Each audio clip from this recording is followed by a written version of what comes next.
Muy buenos días, muy buenas tardes, muy buenas noches a todos nuestros oyentes de este canal, este lindo canal que está en crecimiento, llamado Voces Disidentes. El día de hoy venimos con la quinta parte, ya vamos 5 partes de las 48 leyes del poder. La última vez nos quedamos picados, ¿no? Como suelen decir los chavos, sobre la ley número 10, que dice el peligro de contagio, evita a los perdedores y a los desdichados, ¿no? Entonces, sin más preámbulo, porque el libro en sí ya es bastante interesante y no necesita de ninguna introducción. Entonces vamos a ello y muchas gracias por estar escuchando esta serie de audiolibros. Empezamos. 10. Peligro de contagio. Evita a los perdedores y a los desdichados. Criterio. La desdicha de los demás puede conducirlo a la muerte. Los estados de ánimo son tan contagiosos y tóxicos como una enfermedad infecciosa. Aunque sienta que debe tenderle una mano a alguien que se está hundiendo, lo único que logrará con ello es acelerar su propia caída. A menudo, los perdedores son los artífices de su propia desgracia y terminan por transmitirla a quien quiere ayudarlos. Evítelos, y en cambio, frecuente individuos ganadores y felices. Transgresión de la ley. Mary Gilbert nació en Limerick, Irlanda, en 1818. Llegó a París alrededor de 1840 para hacer fortuna como bailarina y actriz. Adoptó el nombre de Lola Montes. Su madre tenía una lejana ascendencia hispánica y afirmó ser una bailarina de flamenco oriunda de España. A partir de 1845, su carrera comenzó a languidecer, de modo que, para sobrevivir, se hizo cortesana. Pronto llegó a ser una de las más exitosas de París. Solo un hombre podría salvar la carrera de bailarina de Lola: Alexandre Dujardin, dueño y también crítico de arte del diario de mayor circulación en Francia. Lola decidió cortejarlo y conquistarlo. Al investigar sus costumbres, descubrió que Dujardin salía a cabalgar todas las mañanas. Como también ella era un excelente jinete, salió a caballo por una mañana y se encontró por casualidad, entre comillas, con él. Pronto comenzaron a salir a cabalgar juntos todos los días. Algunas semanas después, Lola se mudó al departamento de Dujardin. Durante un tiempo, ambos fueron muy felices. Con ayuda de Dujardin, Lola comenzó a reactivar su carrera de bailarina. A pesar del riesgo que ello significaba para su posición social, Dujardin anunció a sus amigos que se casaría con Lola aquella primavera. Lola nunca había confesado que a los 19 años se había fugado con un inglés, con el cual continuaba legalmente casada. A pesar de que Dujardin estaba profundamente enamorado, su vida comenzó a desmoronarse. Su suerte en los negocios cambiaba. Sus influyentes amigos empezaban a eludirlo. Cierta noche, Dujardin fue invitado a una fiesta a la que concurrirían algunos de los jóvenes más acaudalados de París. Lola quería ir a toda costa, pero él no se lo permitió. Esa fue la primera pelea de la pareja. Dujardin asistió solo a la fiesta. Allí, totalmente borracho, insultó a un influyente crítico teatral, Jean-Baptiste Rosemont de Boulogne, supuestamente por algo que el hombre había dicho acerca de Lola.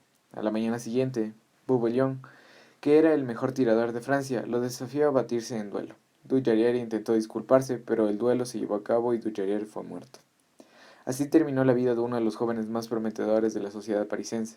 Desconsolada, Lola abandonó París.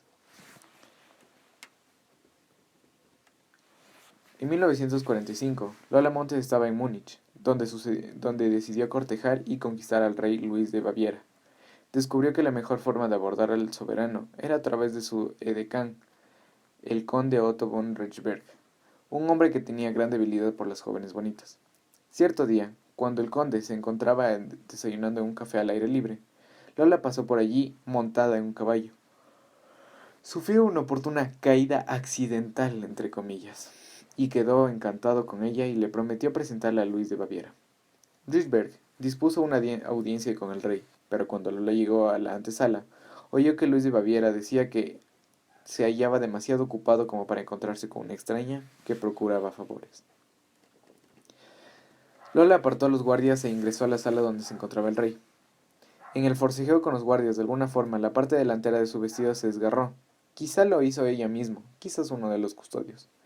de manera que, ante la mirada atónita de todos, y sobre todo la del rey, sus pechos desnudos quedaron al descubierto. Lola obtuvo su audiencia con Luis de Baviera. 55 horas después, debutó en los escenarios bárbaros. Las críticas fueron espantosas, pero ella no impidió que el rey le consiguiera más actuaciones para ella. Según sus propias palabras, Luis de Baviera había sido hechizado por Lola. Comenzó a aparecer en público de brazo con ella y le compró y amobló una vivienda en una de las zonas más elegantes de Múnich. A pesar de que tenía fama de tacaño y no solía ser afectado a las extravagancias, comenzó a colmar a Lola de regalos y recibirle poemas de amor.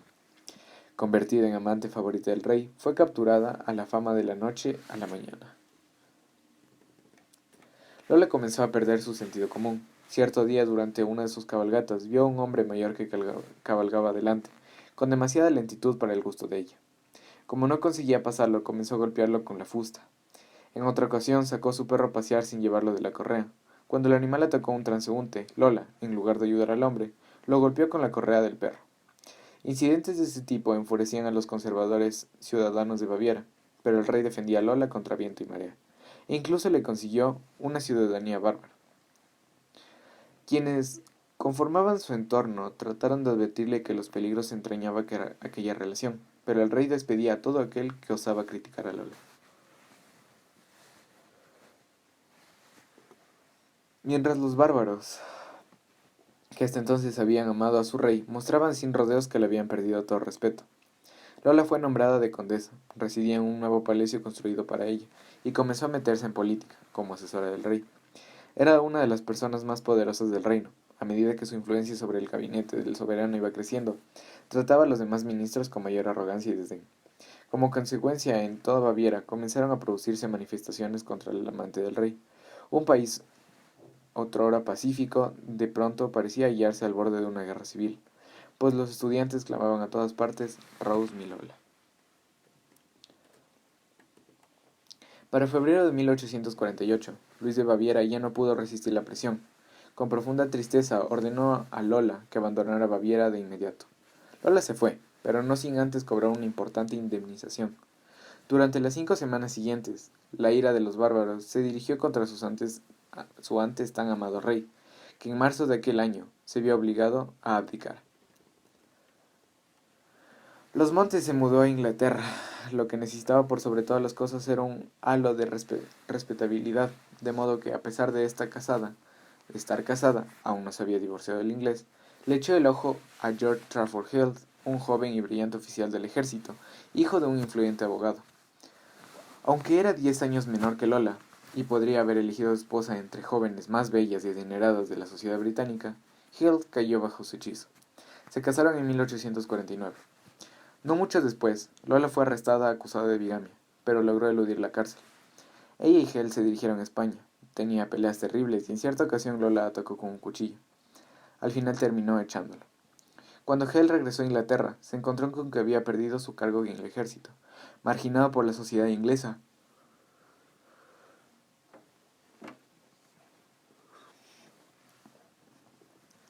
Marchó a Portugal, donde vivió en la pobreza. Al cabo de pocos meses concluyó su corta vida en un accidente náutico. Algunos años más tarde, el hombre que había publicado la autobiografía de Lola Montes fue a la bancarrota. En 1853, Lola se mudó a California, donde encontró a un hombre llamado Pat Hull, con quien se casó. Esta relación, como todas las anteriores, fue tormentosa. Por último, la abandonó a otro hombre. Hull comenzó a beber y se cayó en una profunda depresión que duró hasta su muerte, 4 años después, cuando aún era relativamente joven. A los 41 años de edad, Lola donó todas sus ropas y joyas y se volvió hacia Dios. Recorrió los Estados Unidos dando conferencias sobre temas religiosos, vestida de blanco y con el remedo de un halo con un adorno en la cabeza. Murió 2 años después, en 1861. Interpretación. Lola Montes atraía a los hombres con sus artimañas, pero el poder que ejercía sobre ellos iba más allá de lo sexual. Era a través de la fuerza de carácter que mantenía fascinadas a sus amantes. Los hombres eran atraídos hacia el remolino de su personalidad, que los envolvía y absorbía. Se sentían confundidos, alterados, pero la intensidad de las emociones que ella generaba también se sienten más vivos. Como sucede a menudo con los contagios, los problemas comenzaban a surgir solo con el correr del tiempo. La inherente inestabilidad de Lola acababa por irritar a los amantes. Llegaban a involucrarse en los problemas de Lola y su fijación los impulsaba a ayudarla. Este era el punto clave de la enfermedad. Resultaba imposible ayudar a Lola Montes, pues sus problemas tenían raíces demasiado profundas. Una vez que el amante de turno se identificaba con ellos, estaba perdido. Se veía envuelto en peleas y la toxicidad de la relación se extendía a sus familiares y amigos, o en el caso de Luis Baviera, a toda una nación. La única solución consistía en separarle de Lola, de lo contrario, sufriría la rutina. El tipo de personalidad tóxica y contagiosa no se limita a las mujeres, no tiene nada que ver con el sexo. Provienen de una inestabilidad interior que se irradia hacia afuera y atrae el desastre. Hay algo así como un deseo de generar el caos y la destrucción. Usted puede ponerse para toda la vida analizando la patología de los caracteres tóxicos, pero no pierda su tiempo, limítese a aprender la lección. Cuando sospeche que se encuentra en presencia de una persona contagiosamente tóxica, no discuta, no intente ayudar, no derive a esas personas a sus enemigos, o se verá involucrado sin remedio. Huya de la presencia de la persona tóxica o sufrirá de las consecuencias. En tal Casio tiene una mirada descarnada y hambrienta. Piensa demasiado. No conozco otro hombre a quien trataría de evitar con tanta pretesca como a ese junto Casio. Hombres como él no descansan mientras ven a alguien más grande que ellos mismos, y por lo tanto son muy peligrosos. Julio César, William Shakespeare, 1564-1616.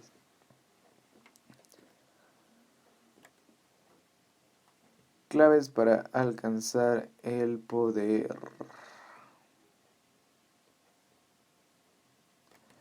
Bien, los desafortunados de este mundo, que han ido golpeados por las circunstancias incontrolables, merecen toda la ayuda, la simpatía y el apoyo que podamos brindarles.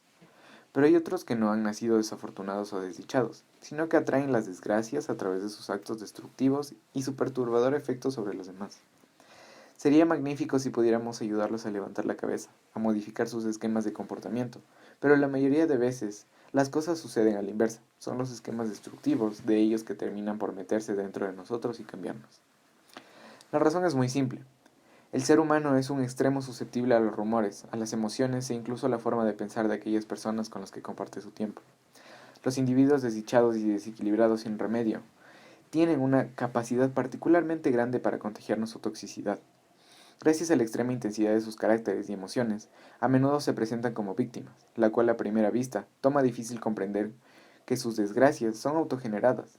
Antes de que uno pueda darse cuenta de la verdadera naturaleza de sus problemas, ya ha sido contagiado por ellos. Es necesario que se comprenda lo siguiente. En el juego del poder es de importancia crucial verificar con qué tipo de gente se asocia. El riesgo de interactuar con personas contagiosas reside en que usted desperdiciará un tiempo valioso y mucha energía para librarse de esa influencia negativa. Y gracias a una especie de culpa por asociación, también perderá el valor ante los ojos de los demás. Nunca subestime los peligros del contagio que presenta una persona tóxica. Existen muchas clases de personas tóxicas de las que hay que prevenirse, pero el más virulento es el individuo que sufre de insatisfacción crónica.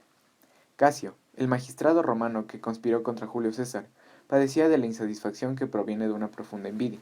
Simplemente no soportaba la presencia de alguien más talentoso que él. Quizá persistiendo el resentimiento que deslitaba a aquel hombre, Julio César no le confirió el cargo de primer magistrado, que asignó en cambio a Bruto. Casio rumió y rumió su odio contra César, hasta convertirlo en algo patológico. El propio Bruto, así es el hombre Bruto, un convencido republicano, censuraba la dictadura de César. Si hubiera tenido la paciencia de esperar, después de la muerte de César, se había convertido en el primer hombre de Roma y podría haber enmendado los males que generó su antecesor. Pero Casio contagió su propio rencor, llenándole los oídos de comentarios de los actos malvados de César. Al fin convenció a Bruto y lo ganó por su conspiración. Aquello fue el comienzo de una gran tragedia.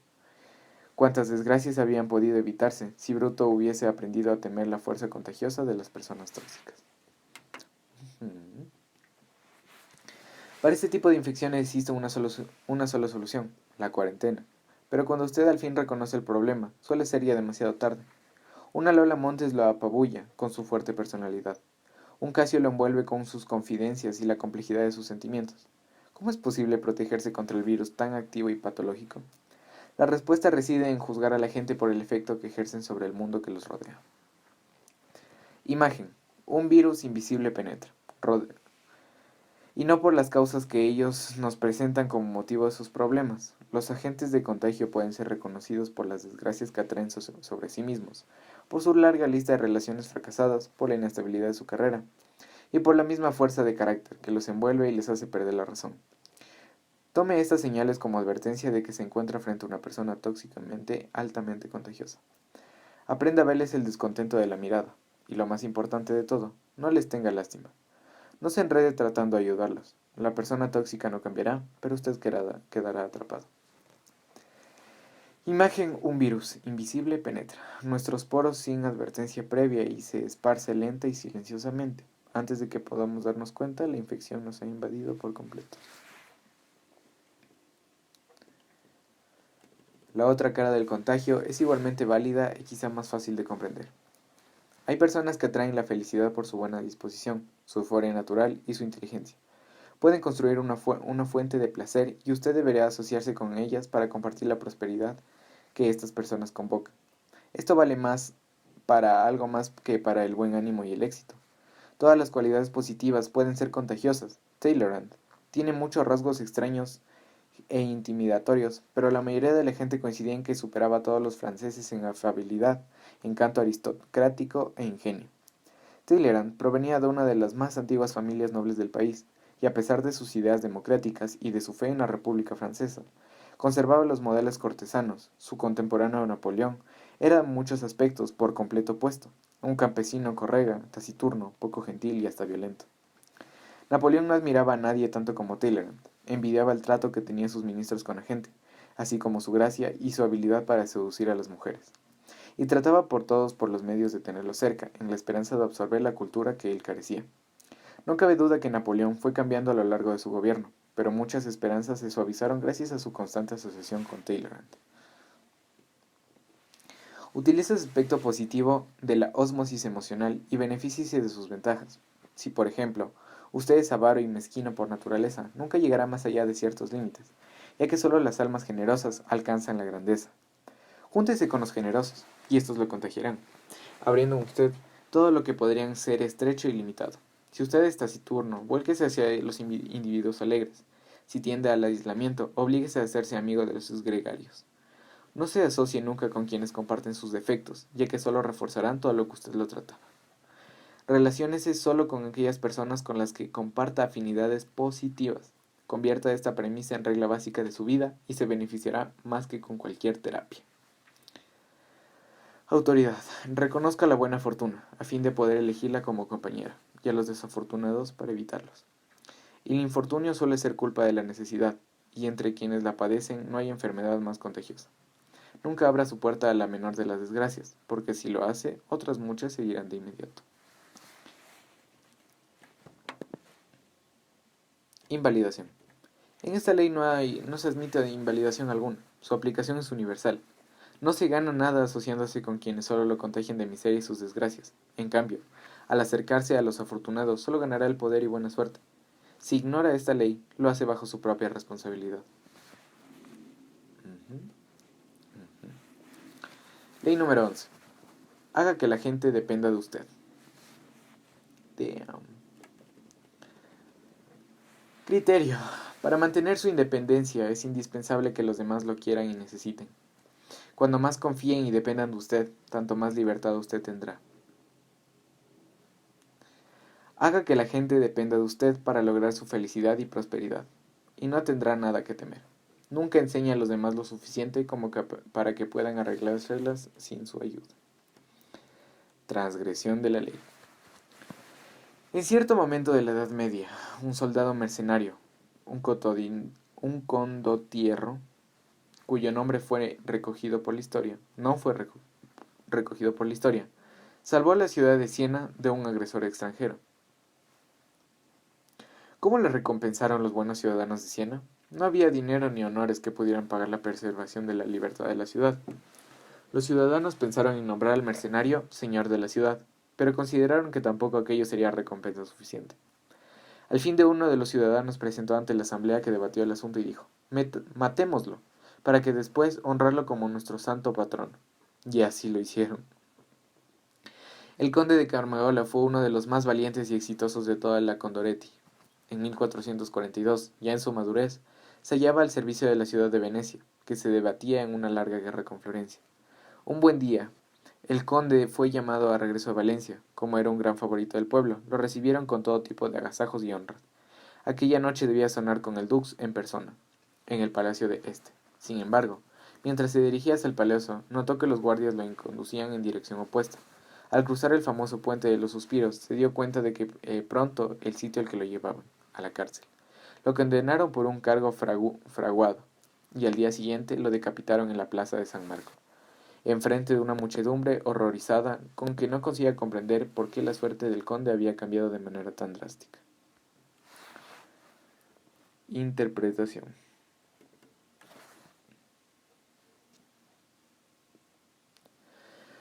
Muchos de los grandes condottieri, como lo quieran llamar, del Renacimiento italiano sufrieron la misma suerte que el santo patrono de Siena y el conde de Carmagnola.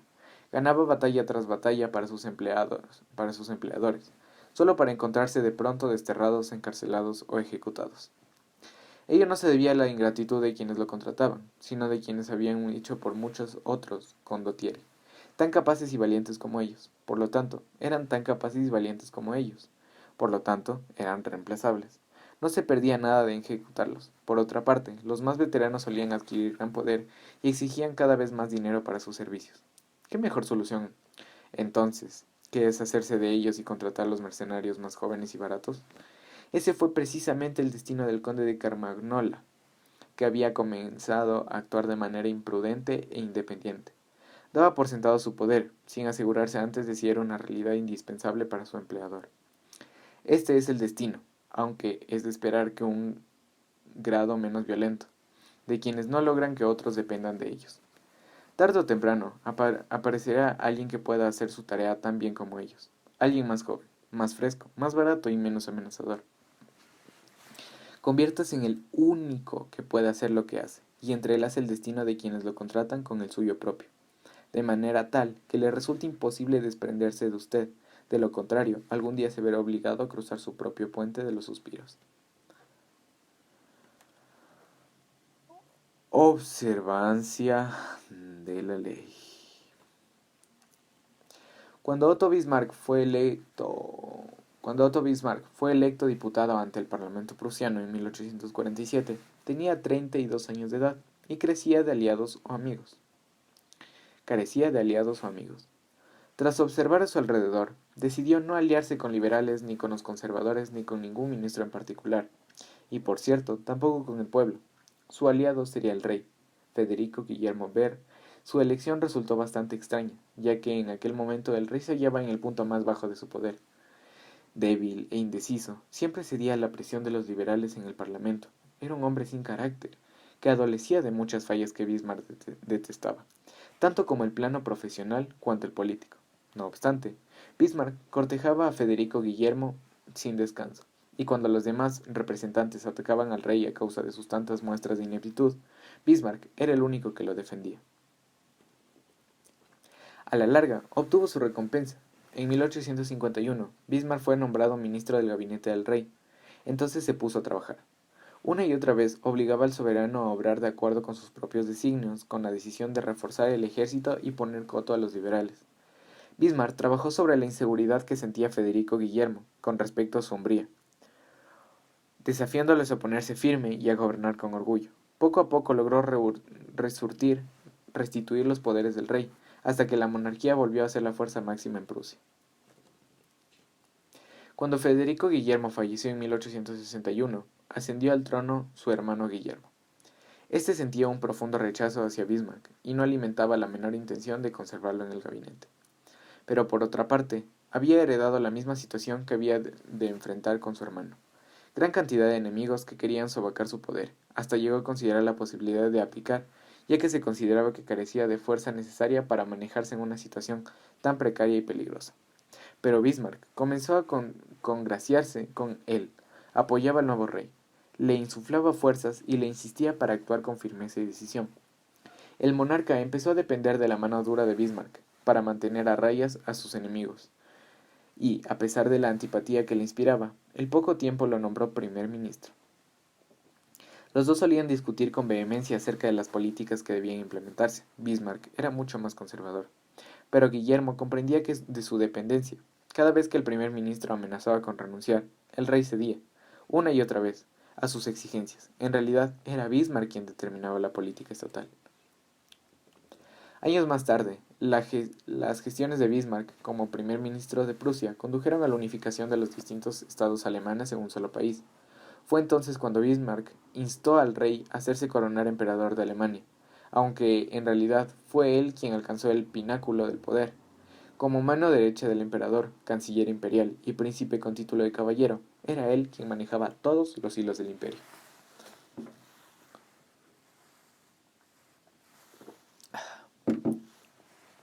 Interpretación. La mayoría de los políticos y jóvenes y ambiciosos ante el panorama político de Alemania de 1840 habrían procurado construirse una base de poder entre los más poderosos del momento. Bismarck vio las cosas de otra manera. Unir nuestras fuerzas a los poderosos resulta una necedad. Es posible que nos devoren o destruyan, como hizo el duque de Valencia, con el conde de Carmagnola. Nadie que sea fuerte de veras va a querer depender de usted. Si usted es ambicioso, la táctica más inteligente consiste en elegir gobernantes o superiores débiles con quien crear una relación de interdependencia. Así, usted se convierte en la fuerza. La inteligencia, la columna vertebral de tales individuos. ¿Cuánto poder puede, cuánto poder puede llegar a poseer si se desprendiera de usted? Todo el andamiaje se derrumbaría. La necesidad de gobernar el mundo. La gente rara vez actúa si no se ve obligada a ello. Si usted no hace indispensable, si usted no se hace indispensable, será descartado a la primera oportunidad que se presente. En cambio, si comprende las leyes del poder y hace que otros dependan de usted para obtener beneficios y bienestar, si logra compensar sus debilidades con sus propios hierro y sangre, al decir Bismarck, entonces conseguirá sobrevivir a sus amos tal como lo hizo él. Disfrutará de todos los beneficios del poder sin sufrir las espinas que conlleva ser el amo.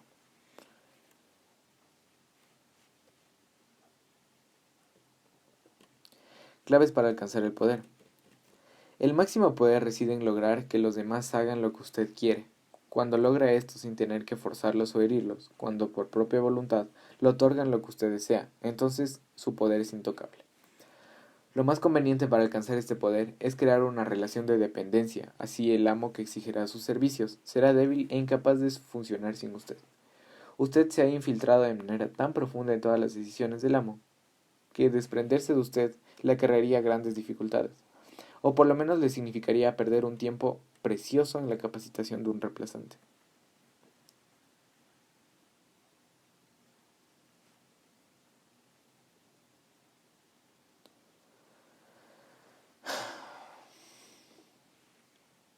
Este es el clásico caso del hombre detrás del trono, del siervo, del rey que en realidad controla al rey. Bismarck no tuvo la necesidad de presionar a Federico ni a Guillermo para que le hicieran lo que él quiera. Simplemente dejó en claro que, a no ser que obtuviera lo que pedía, abandonaría su puesto que dejaría al rey por entero desamparado. Ambos reyes pronto bailaron al compás de la música de Bismarck.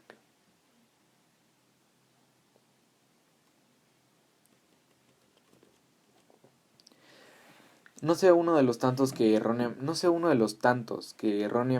creen que la máxima forma del poder es la independencia. El poder implica una relación entre la gente. Usted siempre necesitará de los demás como aliados, rehenes o incluso como débiles amos que le sirvan de fachada.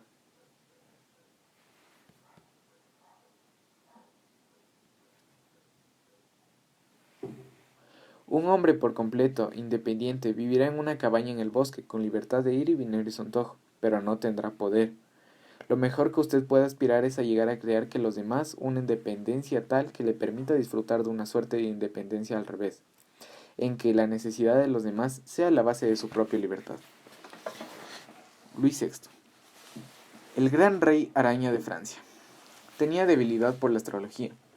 Había en su corte un astrólogo, al que admiraba mucho, hasta que un día le predijo una de las damas la corte moriría en el lapso de 8 días.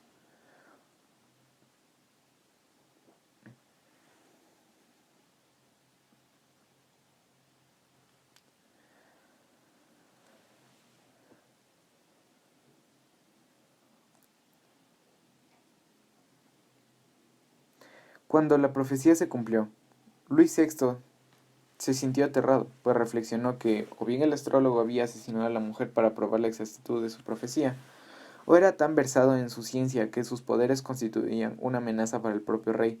Cualquiera fuera el caso, merecía la muerte.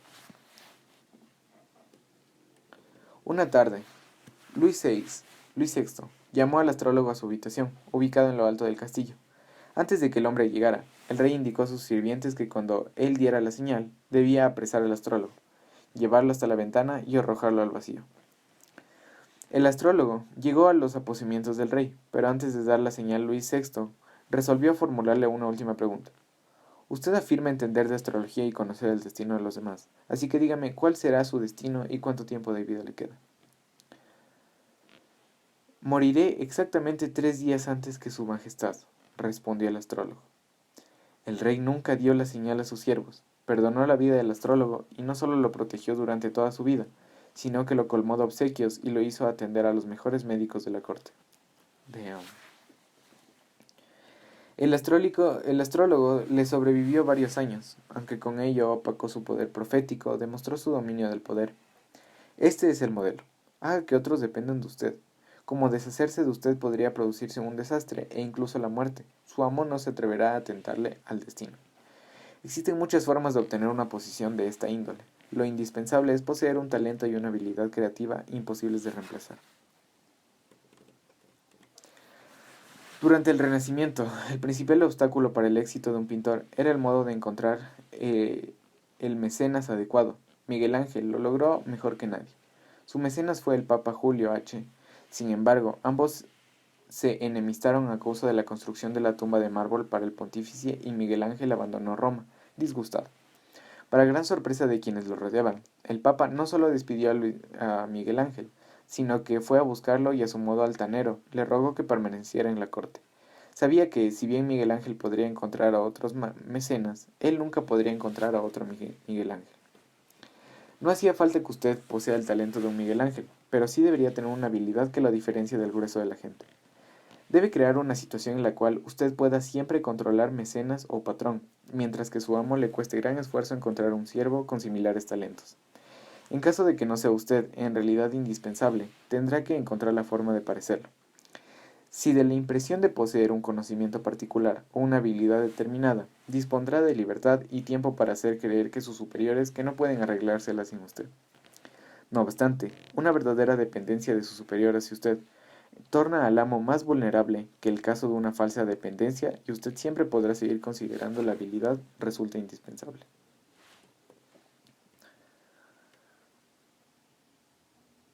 Esto es lo que significa entrelazar los destinos. Como la hiedra trepadora, usted debe enrollarse en torno a la fuente de poder, de modo tal que separarlo de ella causa un gran trauma. Y no necesariamente tiene que enrollarse en torno al amo mismo. Cualquier otra persona indispensable en la cadena del poder cumple la misma función. Cierta vez Henry Kong, presidente de Columbia Pictures, recibió en su oficina la visita de un taciturno grupo de ejecutivos. Corría 1951, año en que se hallaba en su apogeo la cacería de las brujas contra los comunistas en Hollywood.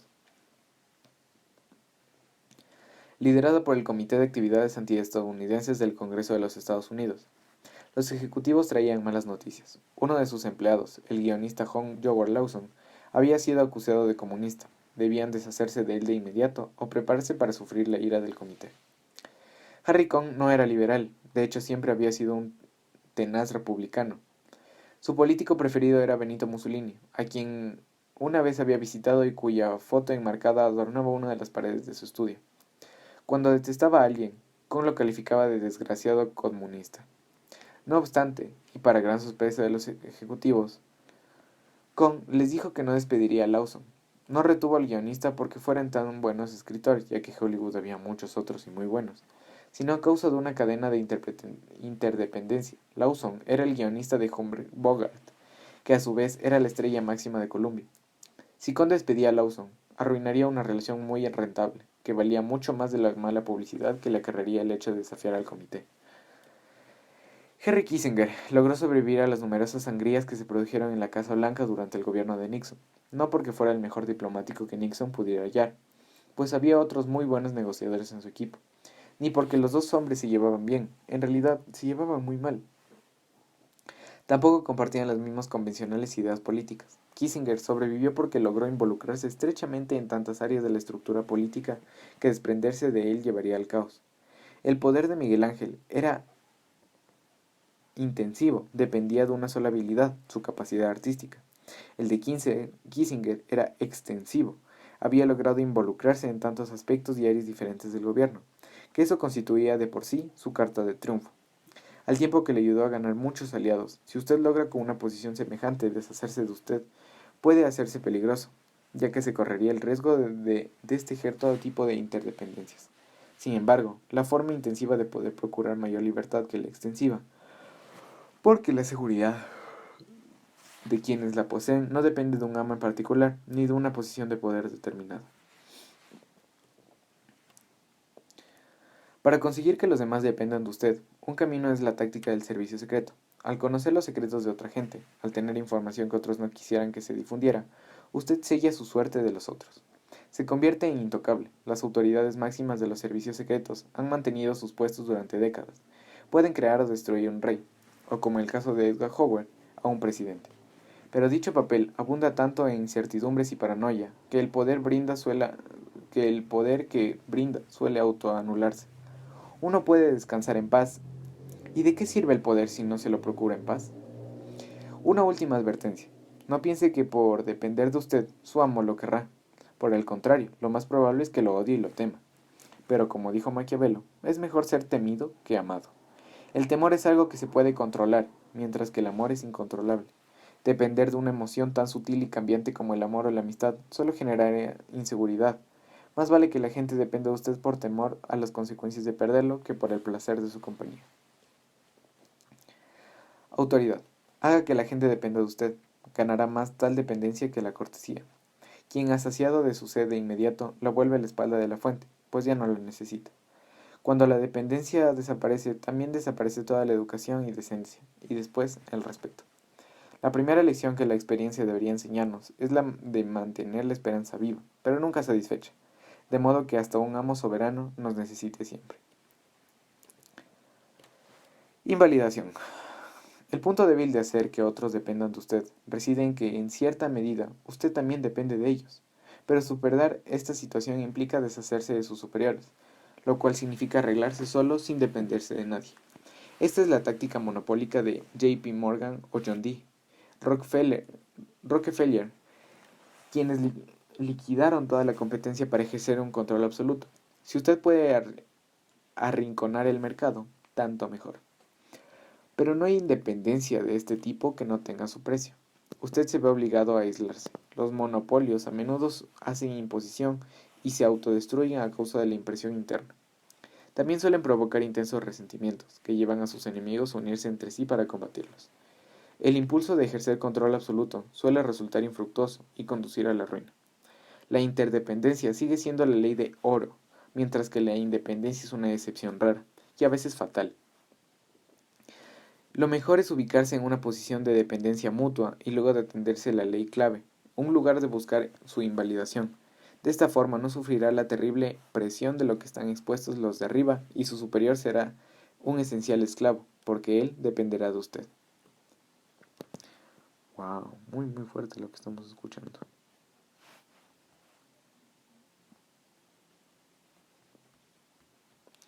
Ok, ya vamos a la ley número 12. Ley número 12.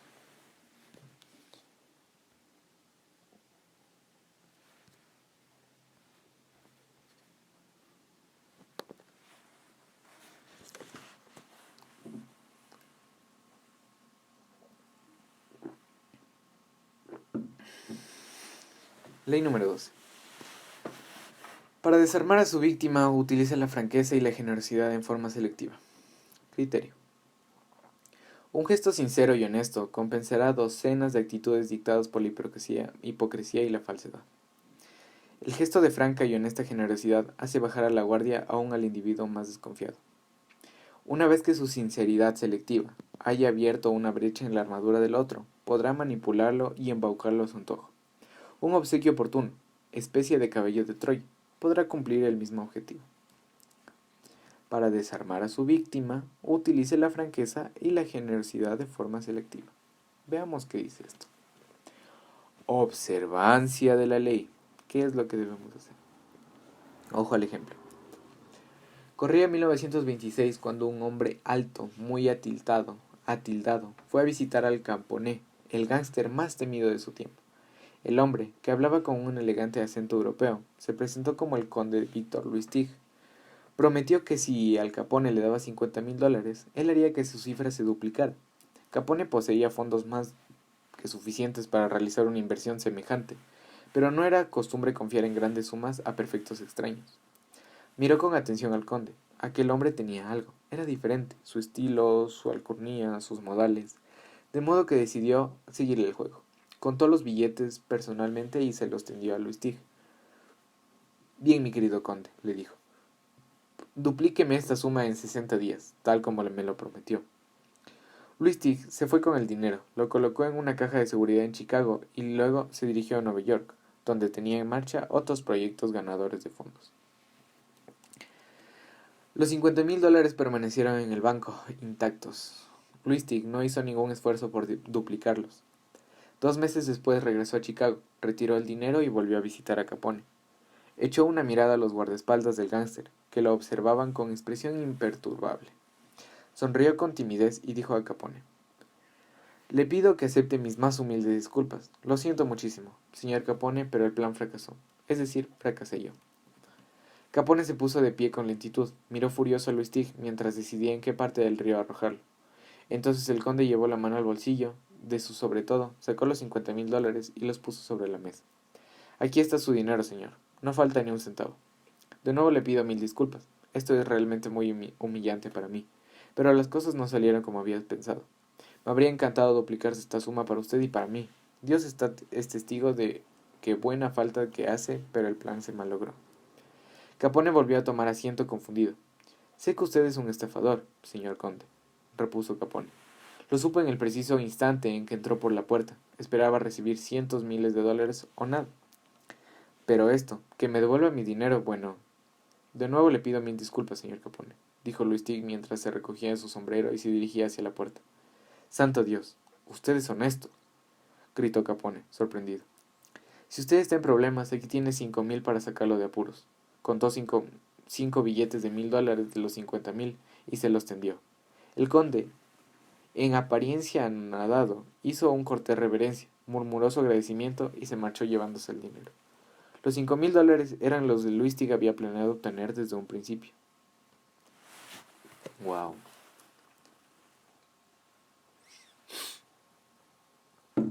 Interpretación. El conde Víctor Luis Tig, un hombre había varios idiomas y se vanagloriaba con su defendida cultura. Fue uno de los grandes estafadores de los tiempos modernos. Era famoso por su audacia, su temerosidad y sobre todo por su conocimiento de la psicología humana. En pocos minutos era capaz de analizar una persona y detectar sus puntos débiles. Poseía una suerte de radar para identificar sus víctimas. Luis Tig sabía que la mayoría de las personas se rodeaban de defensas contra embaucadores y ladrones.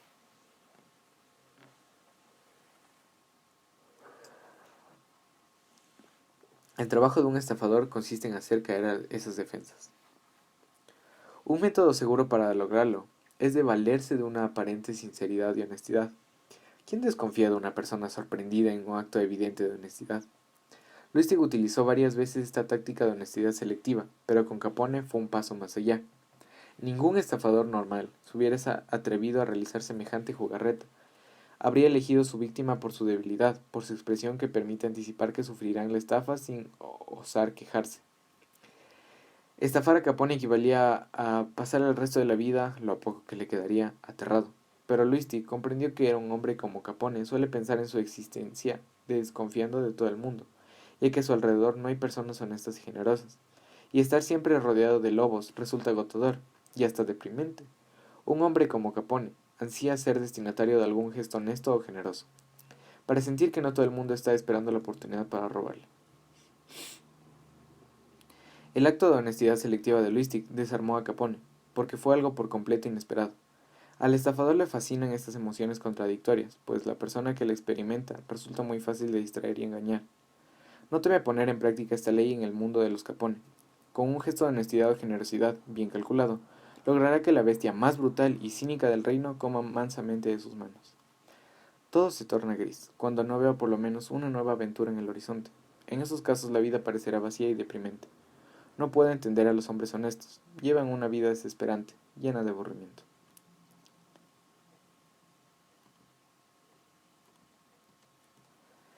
Claves para alcanzar el poder.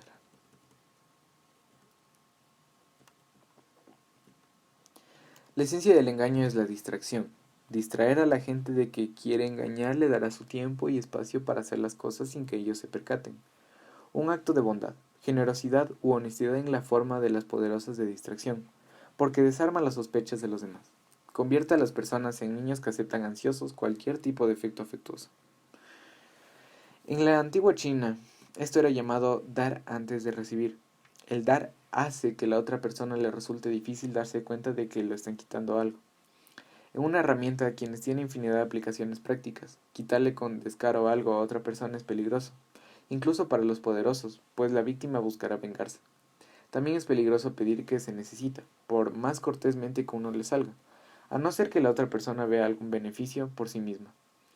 Puede llegar a sentirse ofendida por la carencia que ve en usted. Aprenda a dar antes de tomar. Con ello ablanda el terreno, suaviza cualquier futuro pedido y genera un clima de distracción. Y el acto de dar puede adoptar distintas formas. Un regalo, un gesto de generosidad, un favor amable, una admisión honesta, en lo que sea. Lo mejor es aplicar la honestidad selectiva en el primer encuentro con otra persona. Somos todos hijos de la costumbre, y la primera impresión que recibimos suele ser la que perdura. Si alguien al principio de la relación cree que usted es honesto, costará bastante convencerlo de lo contrario, y esto le ofrecerá a usted un buen espacio para maniobrar. Jay Gould, al igual que Al Capone, era un hombre que desconfiaba de todo el mundo. A los 33 años ya era multimillonario, en gran medida gracias a engaños y presiones. En la década de 1860, Gould invirtió fuertemente en la línea ferroviaria de Erie Railroads, y luego descubrió que el mercado había sido inundado con gran cantidad de falsos certificados accionados por la empresa. En medio de la crisis, un hombre llamado Lord John Gordon Gordon le ofreció ayuda. Gordon Gordon, un lord escocés, en apariencia había hecho una pequeña fortuna invirtiendo en ferrocarriles. Mediante la contratación de expertos grafólogos, Gordon Gordon pudo probar a Gould que los culpables de los falsos certificados accionarios eran algunos de los máximos ejecutivos de la compañía Erie Railroad. Gould le quedó muy agradecido. A continuación, Gordon Gordon le propuso unirse a él y comprar acciones con idea de adueñarse de la Erie. Gould accedió. Durante un tiempo el negocio pareció prosperar. Los dos hombres se habían hecho buenos amigos, y cada vez que Gordon Gordon abordaba la Gould para pedirle dinero a fin de comprar más acciones, Gould se lo daba. Sin embargo, en 1873, Gordon Gordon vendió de repente todas sus acciones, con lo cual ganó una fortuna, pues hizo bajar drásticamente el valor de un paquete accionario de Gould. Luego desapareció. Gould se puso a investigar y descubrió que Gordon Gordon se llamaba en realidad John Towsifeld, y que era el hijo ilegítimo de un marino mercante y de una camarera de Londres. A lo largo de la relación, ambos hombres hubo muchas pistas que indicaban que Gordon Gordon era un estafador, pero su honestidad y su apoyo inicial habían cegado tanto a Gould que tuvo que perder millones para tomar su conciencia de lo sucedido. Muchas veces, un solo acto de honestidad no es suficiente. Lo que se necesita es una reputación honesta, basada en una serie de actos, aunque estos sean poco trascendentes. Una vez establecida, esa reputación resulta, al igual que de las primeras impresiones, muy difícil de cambiar. En la antigua China, el duque Wu de Cheng decidió había llegado su momento de hacerse cargo de cada vez más poderoso reino de Hu. Sin decir nada a nadie sobre su plan, se casó con la hija del gobernante de Hu. Luego convocó un consejo y dijo a sus ministros: «Estoy considerando llevar adelante una campaña militar. ¿Cuál país sería el más conveniente invadir?». Tal como esperaba, uno de los ministros le respondió: «El país que debe invadir es Hu». El duque simuló enfurecerse y exclamó: «Ahora Hu es un estado hermano. ¿Por qué sugieres invadirlo?».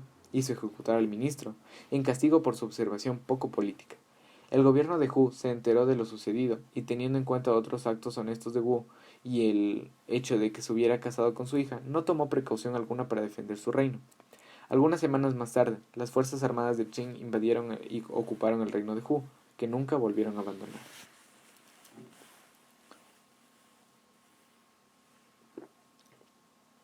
La honestidad es la mejor forma de desarmar al desconfiado, pero no la única. Cualquier acto noble y aparentemente altruista de generosidad podrá servir a este fin. Quizá el mejor de todos sea un acto de mucha generosidad. Poca gente puede resistirse a ese don, ni siquiera el más duro de los enemigos, y es por eso que a menudo se constituye la forma perfecta de desarmar a la gente.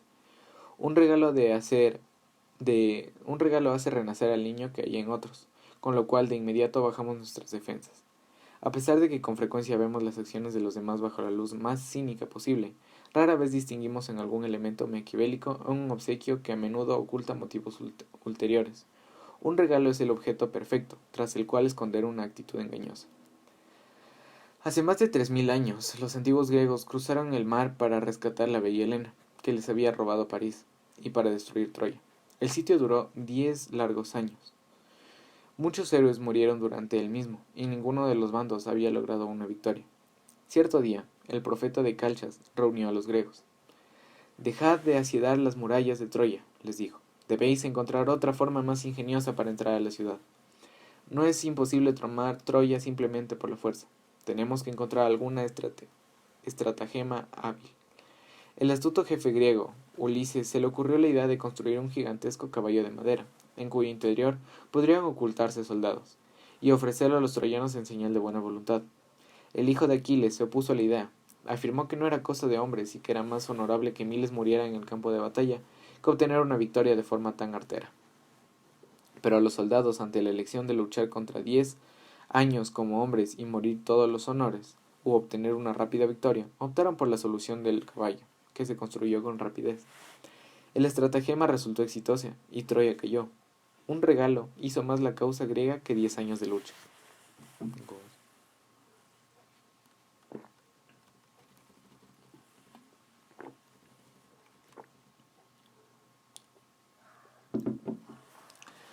La generosidad selectiva debería formar parte de su arsenal para el engaño. La antigua Roma situaba desde hacía años la ciudad de los falicianos sin conseguir conquistarla. Sin embargo, un buen día, cuando se hallaba acampando frente a las murallas de la población, el general romano Camilo vio que un hombre se le acercaba llevando a algunos niños a su presencia.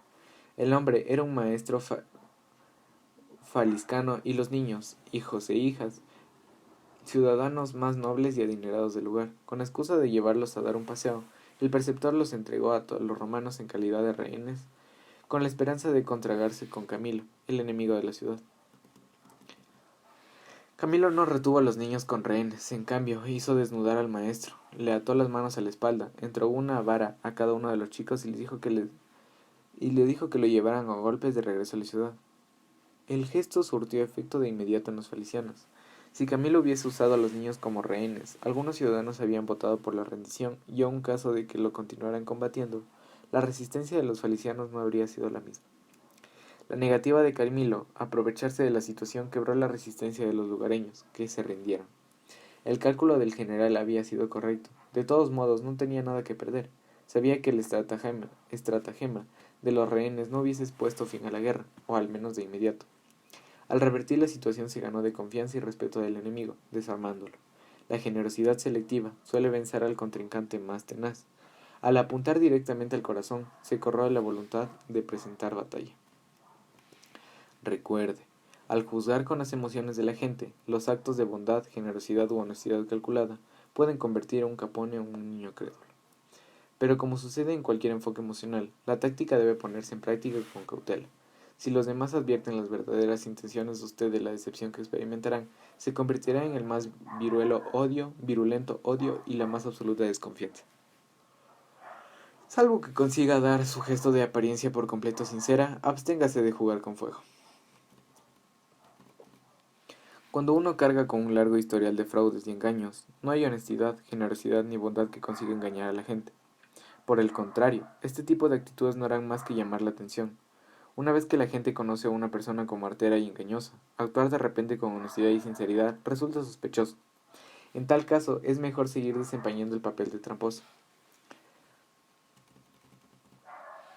En cierta oportunidad, el conde Lustig, en lo que fue la mayor estafa de toda su carrera, estaba por vender la Torre Eiffel a un incauto industrial que creyó que el gobierno francés le remataba como chatarra. El industrial estaba dispuesto a entregar una gran suma de dinero a Lustig, quien habría representado con gran éxito el papel del funcionario del gobierno. Sin embargo, a último momento el hombre empezó a sospechar. En la actitud de Lustig había algo que le resultaba extraño. En la reunión en la cual se había entregado el dinero, Lustig percibió la repentina desconfianza de su víctima. El conde se acercó al industrial y le dijo, casi en susurros, que ganaba un salario muy bajo, que le encontraba en dificultades financieras y en otros semejantes. Al cabo de algunos minutos, el industrial comprendió que Lustig le estaba pidiendo una coima. Entonces, por primera vez, el hombre se distendió.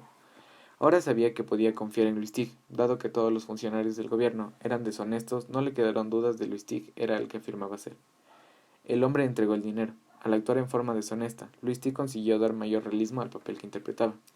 En este caso, la honestidad selectiva habría logrado el efecto contrario. Con el paso de los años, la reputación del diplomático francés Talleyrand, conocido como un maestro del engaño y de la mentira, fue extendiéndose durante el Congreso de Viena, en 1814-1815.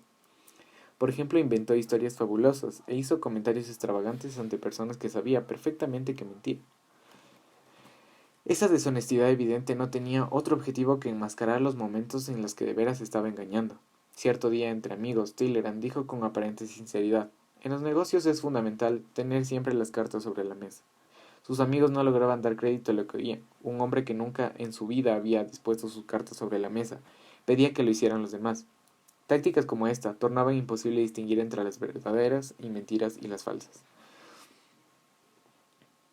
Al aceptar plenamente su fama de deshonesto, Talleyrand preserva su capacidad de engañar. En el ámbito del poder, nada es inamovible. A veces el engaño abierto ayuda a borrar nuestras huellas, e incluso despierta admiración por la honestidad de nuestra deshonestidad.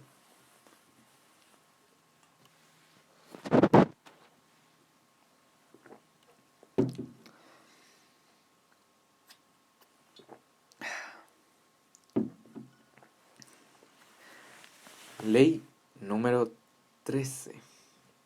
Cuando pida ayuda, no apele a la compasión o a la gratitud de la gente, sino a su egoísmo. Criterio.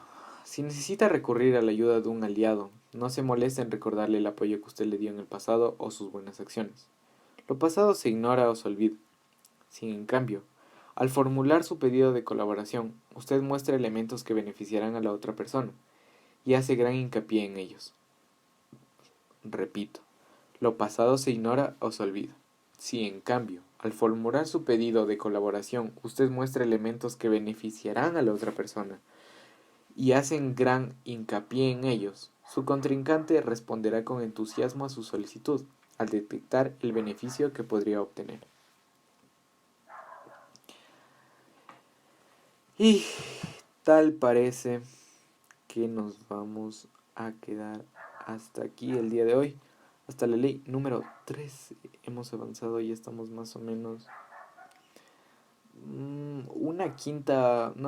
una cuarta parte del libro ya está leído. Sí. Una cuarta parte del libro ya está leído y es un libro espectacular este. Es un libro que en realidad tiene unos matices que uno nunca se espera, no sabe cuándo va a cambiar, cuándo no va a cambiar. Y eso es bueno los libros porque te enseñan un poco a abrir los ojos, qué puedes hacer, qué no puedes hacer, qué está bien, qué está mal. Porque al final de cuentas es eso, es ir a por todas las que puedes ir. Y si tienes este tipo de herramientas, como estas leyes, como el arte de tener la razón, algunos libros de literatura, ciencias en general, te van a ayudar muchísimo, muchísimo, muchísimo. A que en la vida estés un poco más preparado para lo que se viene. Entonces, nada, espero que les esté gustando mucho esta serie. Estoy tratando de leer con mi mayor y mejor esfuerzo posible. Así que si les gustó, dejen un like, déjenmelo saber. Y nos vemos en un próximo capítulo de 1 horita la próxima vez. Esperemos ya acabar el arte de tener la razón para empezar con un libro de gesto y comunicación visual. No se lo pierdan. En este canal donde nada es lo que parece. Chao.